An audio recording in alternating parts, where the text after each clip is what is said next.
So yesterday, my dome light was flickering. It was weak. It would sometimes be bright, but then it was just flickering. And the dude had, whoever had the car before me had some weird dome light on it. It had a spring on it. It had like a little computer chip. It was like a fluorescent chip, and it was garbage. So I decided to change it. And it was a big mistake because if you don't have a fucking needle nose pliers on, you're not changing it because my hands are too big. It's just a bitch to get in there. So I said, fuck it. I tried changing it for about 20 minutes in the auto parts store, and I said, fuck it. I'll do it when I get home.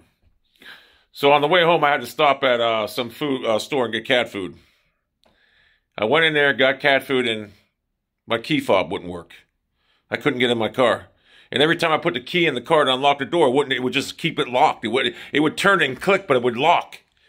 Somehow I got the back window unlocked, and I put the key in the back door and the back window unlocked. I had to crawl through that back window. Now here's where it gets funny. I got stuck in that back window. 280 pounds, 6'2", stuck in that back window with my feet hanging. I mean, I was literally stuck. And I had my phone in my hand. I'm thinking, I'm going to have to call. I mean, I could not move. The tire's right there. So I'm stuck. So finally I get through. About 20 minutes later, I get through. Now about a minute or whatever. I get in the car. I start it up. And I notice my radio is dim. Barely see it. Not my radio. My clock on the car is very, you could barely see it. The clock, you could barely read it. It's like real dim.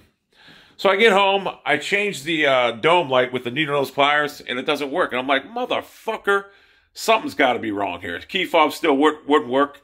So I went online, and I seen somebody had the same problem in 2008. Turned out it was a 10 millimeter. It's a 10 amp fuse in the fuse box in the engine compartment in the dome. It's the dome light fuse.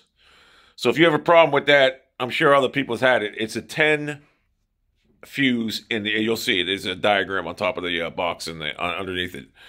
And it just pissed me off because I was sitting out there and I finally searched the internet and thank God I found it. In 2008 and 2009, two people had the same fucking problem. So if you have a problem with your key fob not working, your dome light not working, and your radio being dim, that's a solution.